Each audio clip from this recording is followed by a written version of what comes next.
people need no introduction. So, let's bring them out. Alana Haim, Paul Thomas Anderson.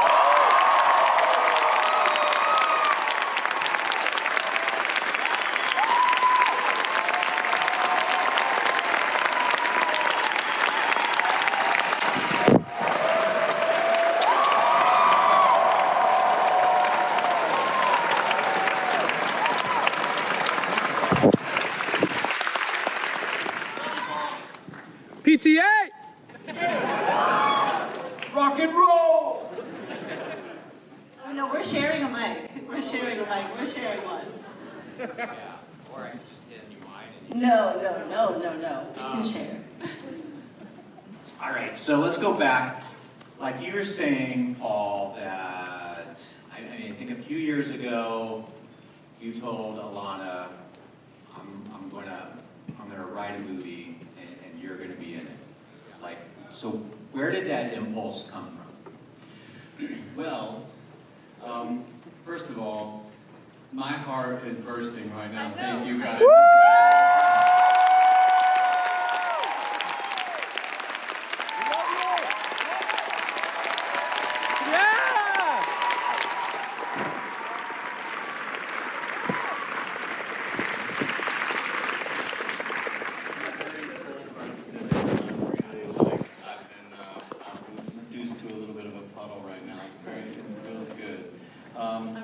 But about 4 or 5 years ago, I just had a moment where a lot of different things came together, where I was lucky enough. I had this great idea about 20 years ago, and it was just a small idea. I'd seen this kid trying to get a date with a girl. He was clearly in junior high, and she was working at Picture Day, and I was like, oh, that's a good idea for a movie. Did nothing with it, and always thought about it from time to time. And then I have this great friend, Gary Guessman. I have all his stories that are collected here. He owned a waterbed company. He's a child actor. He started a pinball company. And then I've been working with Alana and Danielle and SD for a number of years. And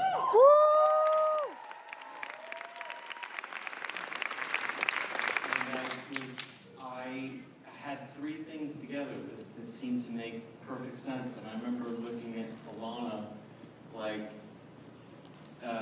saying, I think I have a movie that we're going to make one day. And she kind of looked at me like I was a little bit like, okay, yeah, right. And then I went and wrote it, and here we are. And it's really kind of that simple and that complicated.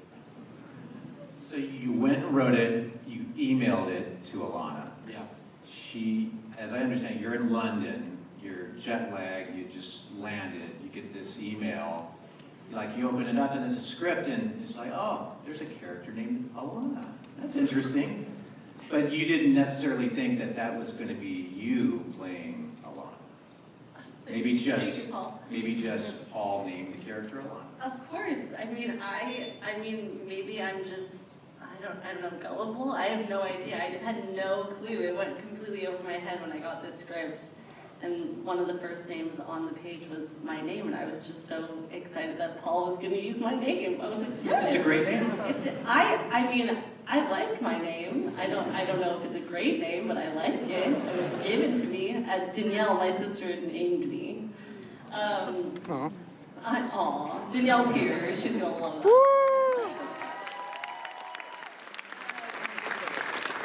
So overwhelmed by the energy right now. It's very infectious. Yeah, so I got this email from Paul, and I was so excited because I just love when Paul sends me things, and I saw my name, and I read the script. I remember reading it. I think I read it 3 times that night, and I called Paul, and he thought that I was crazy because it was I think it was like 4 or 5 in the morning in London time. And I just loved it so much. I had never read a script before, period. I don't get sent scripts ever because I'm in a band. And I just thought, like, if reading these words on this page, I don't know how to read a script, but it was so exciting. It was such a page turner. And I just knew that if it was this exciting, I wanted to watch it. And I remember calling him and being like, I can't wait to see this movie. And then us having the conversation of, well, would you want to play Alana? And of course, I was like, yeah. I would love to. And that's kind of where the journey began. I mean, immediately I was like, what did I get myself into? I'd never acted before. This is the first script I've read. I have no idea what I'm doing, but luckily I had Paul to cheer me on, which was great. Yeah. Yeah! Woo!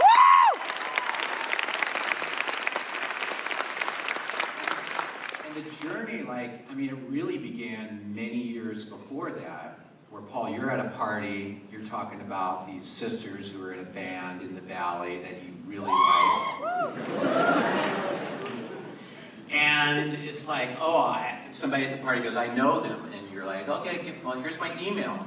You know, give them my email. So you, Alana, and your sisters, you get the email. How long did it take you to email Paul and go, hey? Many, many days. I didn't know, what do you say? Like, we have Paul Thomas Anderson's email, and we have to email him, like, do we start with hi? Do we start with hey? Do we start with hello there? How do we jump into this? And I think after 3 days, we finally concocted this email that was, I think it just said, hi, we're Haim, hello. Is this the right Haim that you want to talk to? I think that was the initial correspondence with Paul, and yeah, that's kind of where it happened. But the thing that you don't know, Paul, is that there's a connection with the family that goes back many, many years before that. See, so my mother, who is also in the film, and also my dad, my angelic mother, who is, I mean, she is an angel. I love my mom. When she moved from Philadelphia to LA, she got a job at the Buckley School, and as an art teacher, and one of her students was Paul Thomas Anderson. I say your full name every time I tell this story. I say Paul Thomas Anderson. I don't know. It's weird. I'm nervous. There's so many people here. Goodness gracious, Great Balls of Fire. That's what your mom called him in school, though. Paul Thomas Anderson, yes. But my mom taught Paul, and so it kind of felt like we were orbiting around Paul my whole life. My mom, every time we saw one of Paul's movies on the TV, she'd always say, you know, I taught him, and for the longest time we thought she was lying. Honestly, there's not that much evidence that you can find that my mom taught Paul. And when we initially wrote this email, we, you know, said maybe we shouldn't tell Paul, because I wasn't, you know, in school I didn't have very inspiring teachers. And I'm like, what if he hated mom? I mean, it's so impossible to hate my mom. It's like almost impossible to hate my mom, but what? I don't know. We don't know. And we showed up to Paul's house, and we made a sister pact, like, if it comes up naturally in the conversation, we'll say, maybe we'll mention it. We'll mention mom, who was Donna Rose at the time. She hadn't even met my father. And Esty walked through the door. My eldest sister had said, hello, my name is Esty Haim. My mother talked to you. My mother taught you. And both me and Danielle were like, God, we've been here for 4 minutes. It lasted 4 minutes. And Paul asked who my mom was, because, I mean, Buckley, you have to understand at that point there was, you know, gray-haired, older women teaching, and my mom was young and had beautiful brown flowing hair. Her favorite thing was she would always talk about how she brought a record player to school. She always loved playing records for all of her students and kind of let them run free. And so we say, you know, my mom was Donna Rose, and Paul went into his son's bedroom and pulled out this canvas that was the Mountains of the Close Encounters of the Third Kind. And he said, I painted this with your mom. And your mom was an amazing teacher, and that was the beginning of our journey on this thing. It's very weird. I feel like our paths were destined to cross, but it didn't happen until way later in life, and that's how we kind of started working together, it's crazy. I pinch myself every day. I don't know how it all happened, but it did. And here we are. And here we are.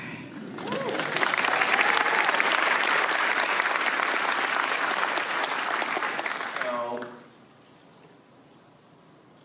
what's the first scene? What's the first few days. You've got a couple of actors, Paul, that haven't really worked, haven't never been in a movie before. How do you break them in? How do you just like ease them into filmmaking? Well, we started by doing a series of tests with Alana and Cooper.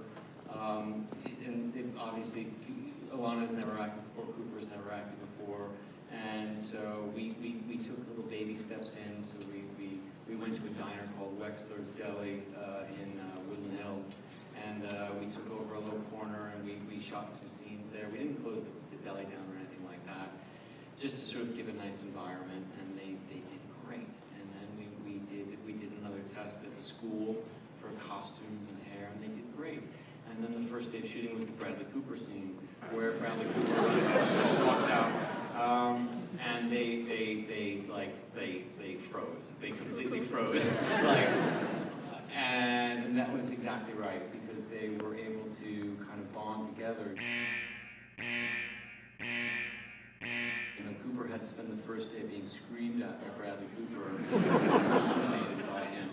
And the second day, Alana had to get in this truck with cameras and lights and all this sound equipment and gear attached to it, and she had to drive through the Tarzana Hills and improvise as Bradley Cooper is not only berating her, but then also coming on to her. And so they had this incredible trial by fire that connected them together as starting the movie as novices, you know, being with a very seasoned actor who's incredibly skilled. And it brought them together.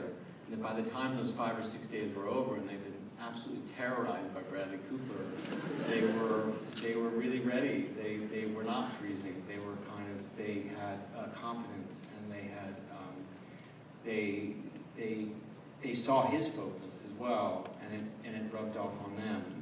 And I think it inspired them. And about a week into the movie, we had to do, because of the schedule, we had to do the scene where they have this big fight, which says, you know, you're talking about pinball machines and I'm a politician. We did that about a week or 10 days into the movie, and it was a scene that they had nobody else to rely on. They only had each other to rely on, and the words that they were saying to each other. And they had to do a scene that takes place late in the film, early in the process. So that's very challenging. You know, that requires that you have to kind of get into a certain headspace, and they did it, and they did it incredibly well. And you could see this, like, you know, concentration that they had, and you could see this kind of like relief getting to the end of that day that they had survived it. And not only that they survived it, but they'd survived it and done really incredibly well. And then the amazing thing about the movie, with the schedule of the movie, was that as soon as they got confident, they were like right back into some situation where they were tested again. You know, suddenly Cooper's on one side of the room and Alana's with Sean Penn and Tom Waits and being seduced by Sean Penn. Or they were face to face with Harriet Harris, who plays the agent, you know, and then they're sort of looking at Harriet Harris like, that's what acting really is. But all the while they were doing what they needed to do and being incredible, honestly. By the time we finished shooting the movie, they had wings and they were flying. It was kind of incredible to watch. Yeah. What do you remember about this trial? Was there ever a time when you were making this movie, Alana, that you felt like, okay, nailed it, I got this, like, or, yeah. No, I don't think ever in life I've ever been like, nailed it. Killed it, moving on, next chapter. No, but I love new adventures, and this was an incredibly epic new adventure in my life. I mean, even talking about, we have to talk about the second day of shooting, I was in that truck. I mean, I was,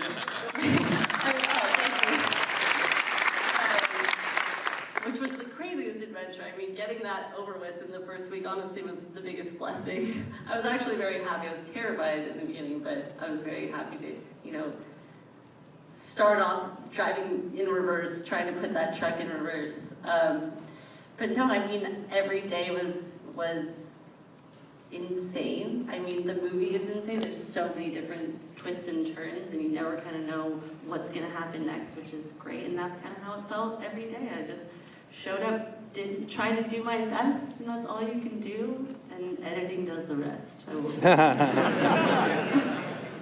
Did you and Cooper like talk at the end of the day, or like kind of commiserate on how things were going? Because I mean, you were talking about like being bonded after being terrorized by Bradley Cooper. Oh yeah, no, we were a team after Bradley Cooper. Bless his soul, he was. I mean, thankfully after a couple of days, he kind of ended up being like, "Sorry, I've been this person for the last couple of days," and we were like, "No, it was good." But no, we were a team, and not to say that like every day we called each other and we were like, "Was I terrible?" Because I was terrible. He was like, "No, I was terrible." I was like, "No, it was me. It's my fault. I tripped over you. It's fine." But no, I mean, I don't know one person that's 100% confident all the time. Who's 100% confident all the time? Not me. But I had a blast doing it, which was great. And it had to be, I mean, to have the relationship with Paul over all these years, had to give you some, like, just like, I'm in good hands. Of course. Oh my God, are you kidding me? I mean, sitting right next to me. Woo! The best hands of all time. I mean, I wouldn't have been able to do this if it wasn't for Paul. I mean, I have never acted before. Again, had never read a script before. I was like, not even a little bit. I mean, the closest thing I ever got was doing high school plays. And I think when it was presented to me, working with Paul and doing music videos, I mean, it's the craziest having someone that just wholeheartedly supports you no matter what, and having that person that's like, no, you can do this.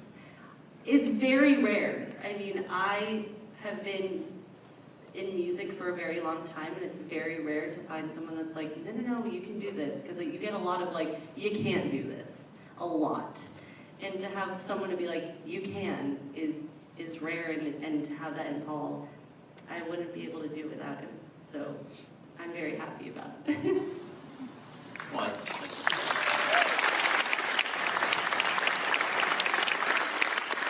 so having been in music for a long time, what do you think about, we were talking a lot about needle drops. Oh yeah. What do you think about Paul's use of music in this movie? Well, actually, funny enough, how I got introduced to Paul was me and my siblings have like a sister tradition that when you turn 16, your older sibling, so Esty started it, then Danielle did it for me, but Esty, when Danielle turned 16, she went to Second Spin, which was a record store on Ventura Boulevard. I don't know if anyone's ever been there. Oh, lots of kids. Went to Second Spin and got Danielle a stack of records, and one of them was the Boogie Nights soundtrack. So actually, me getting introduced to Paul, I honestly thought that he was a musician. I didn't know what Boogie Nights was. I mean, I was very young at that point. I was like 13, and I was like, oh, this is cool. I didn't even know Boogie Nights. I thought Boogie Nights was just a really cool compilation track. I was like, this is cool. So I've always been a fan of Paul. Paul introduced me to Melanie. That was the first time I ever heard Brand New Key, was from the Boogie Nights soundtrack. So yeah, I mean, come on, the music is incredible. I mean, Paul, you're the best music supervisor I've ever met in my whole life, goddamn. But yeah, no, I'm talking about needle drops. I had never heard the term. I'm in the movies now, guys. The closest thing I got to the movies was the Universal Backlot tour. I don't know about anything. And it's a great tour. That was my dream first job. I'm not kidding. Yeah, no, I had never heard the term needle drop before, but now that I'm in the movies, I understand what that means. When we were talking earlier, Paul, a month ago, about like earning the right to use a song in a movie, and I think we were talking about like the Bowie song, which is obviously such a big song. But then I saw the movie a second time, and then I was thinking about the McCartney song, Let Me Roll It, which is just like this, such a big moment in the film and with the two characters. How did you land on that particular song?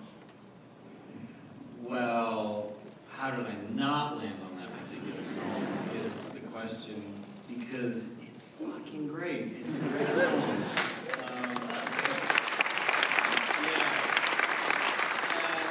Has anybody seen Get Back?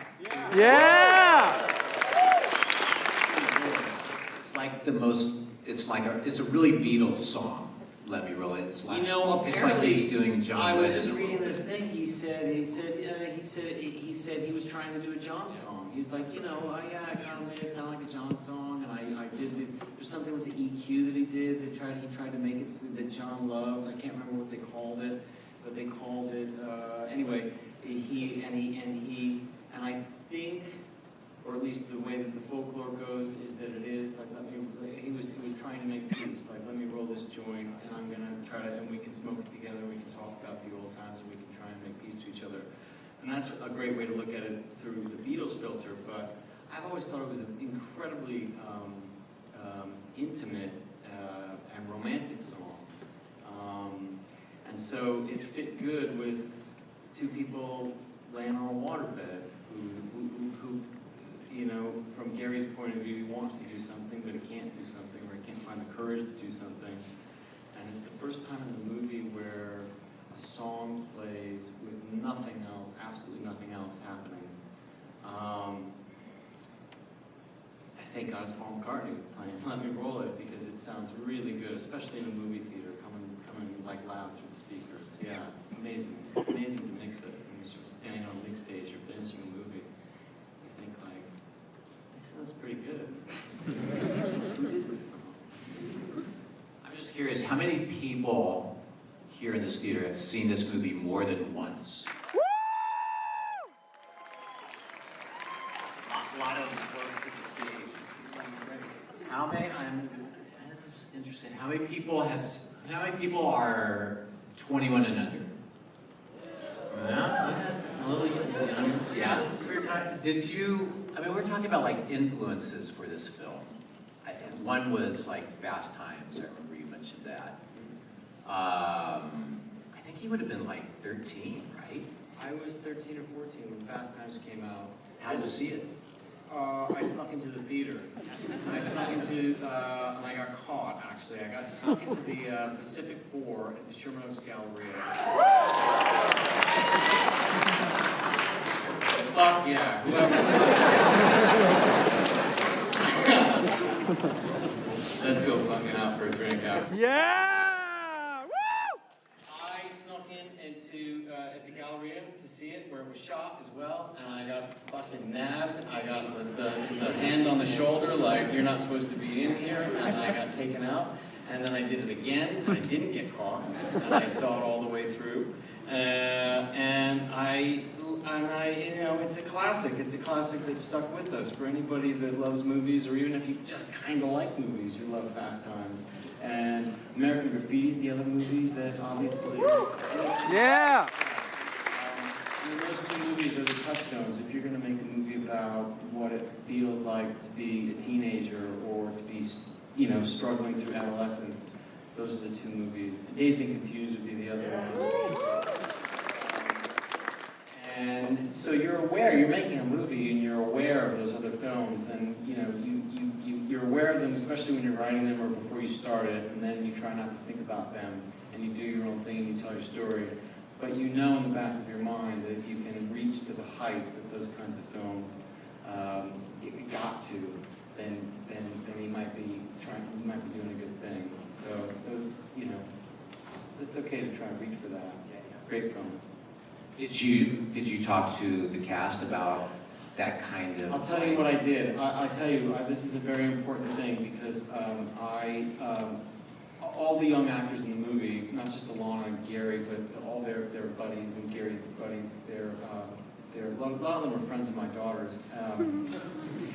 I showed them American Graffiti, and the reason why I showed them American Graffiti was in the first 2 minutes of American Graffiti, Charles Martin Smith crashes his moped into a line of newspaper stands, right? And it's a complete accident. It is an accident. It's like one of those classic moments where he completely wipes out, but he doesn't stop acting. So I showed it to all these kids, and I said, this is very important for you to watch, because notice that he doesn't stop acting, and if the accidents happen while we're making this movie, you have to just stick with it, keep acting. This is really important. And so they took that in, but they also ended up watching American Graffiti, and they loved it, and it became this kind of template, anyway, that's the story. Yeah. Did any accidents happen in the making of this movie, Alana, where you had to just like keep acting and... Funny enough, yes. There were many happy accidents. Well,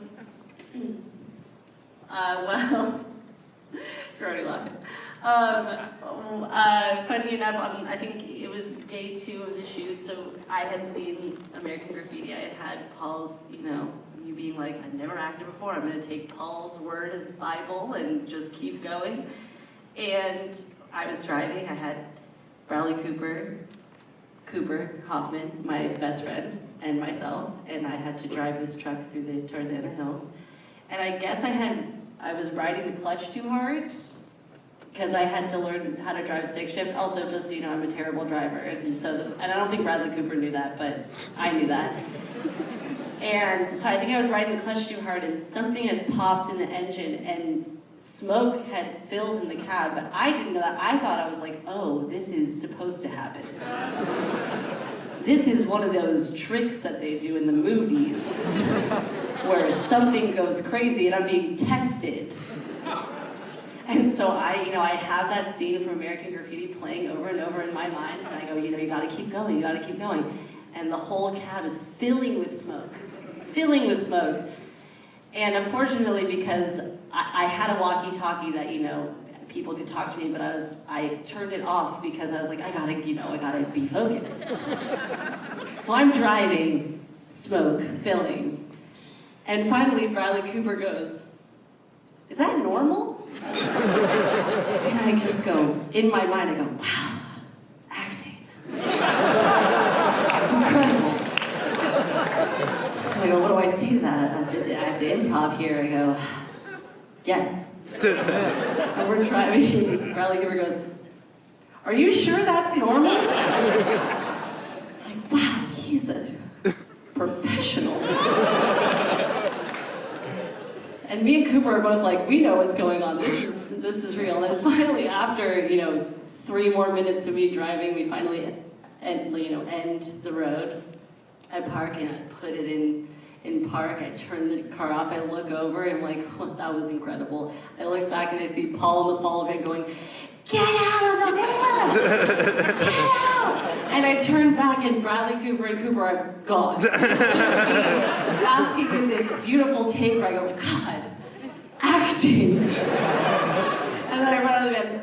Everything was fine, but happy accident. I almost killed everybody in the car, but it's okay. We ended up surviving.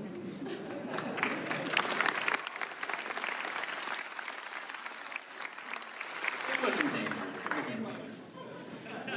I'm dramatic.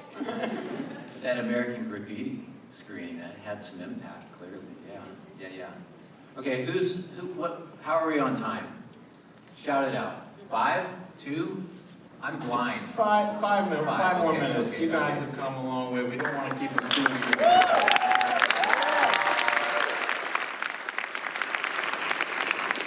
I forgot to mention to you, I'm kind of blind, so I can't see you over there. What I loved about this, another thing, okay, so you guys are shooting this during the shitty year that we had, but it turned out okay for this, we're here tonight, but the family dinner scene, which is one of my favorite scenes in the movie, I mean, that's like the first time you saw your parents, like in person. Is that true? Taking the microphone away from you. Whoa. It is true. I mean, we had... That's crazy. I know, but we had an incredible COVID team that kept us safe, and we had protocols, but it was so great to have my family in the same room doing a Shabbat scene. That is a true story, by the way. My middle sister had a boyfriend. It was Passover, it wasn't Shabbat, that's the real story. And she had brought her boyfriend at the time, he's not her boyfriend anymore. And he had, my father had asked him to read the Haggadah, and he refused because he was an atheist. And it was... You can imagine how awkward it was, but it was even more awkward than what was on the screen. And it was just this family tale that we would tell all the time that would make us laugh. And I remember telling Paul the story and then reading the script and being like, huh, well, now it's gonna be in our lives forever. It's a great story, and my dad is so funny, and I'm so happy that you guys got to see my dad act for the first time. He's also never acted before.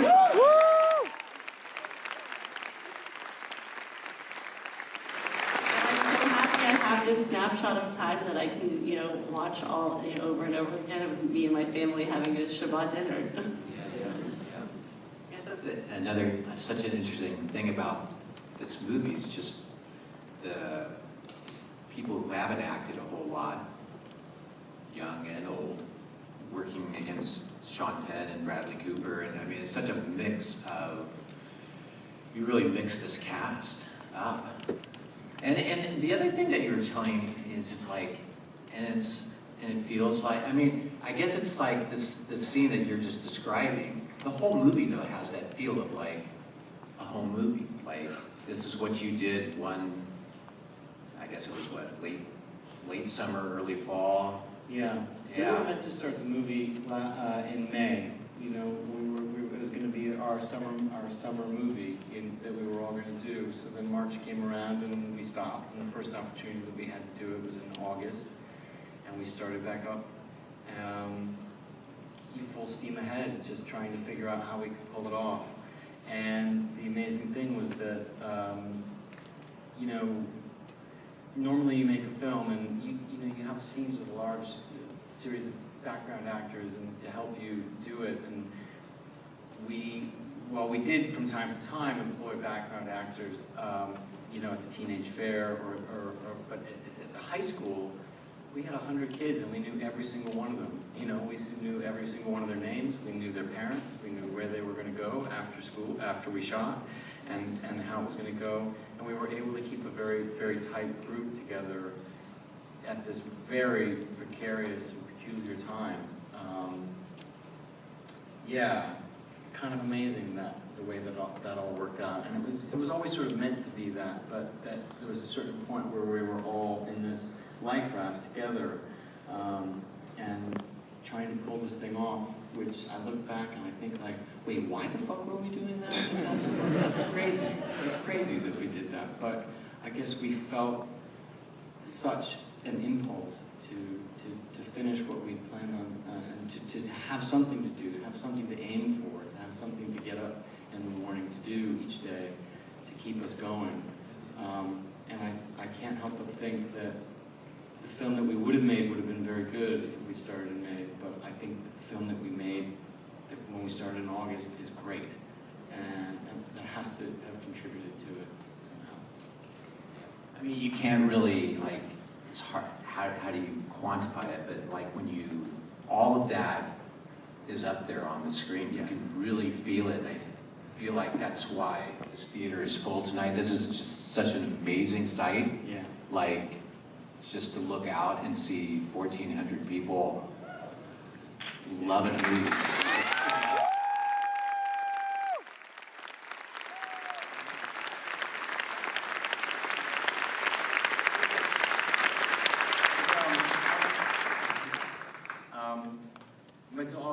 This is really a dream come true. Honestly, I've been making movies for a while now, and I always wanted to have a movie play here. I wanted to have it play here, just like this. I had these fantasies that I would make a film, and it would play in one theater, and it would play in this theater, and it would play, and we could get everybody to come, and it would sound good, and it would look good, and we could show them a great time. And this has been happening now for about 3 weeks, and I fucking never gets old. Yeah!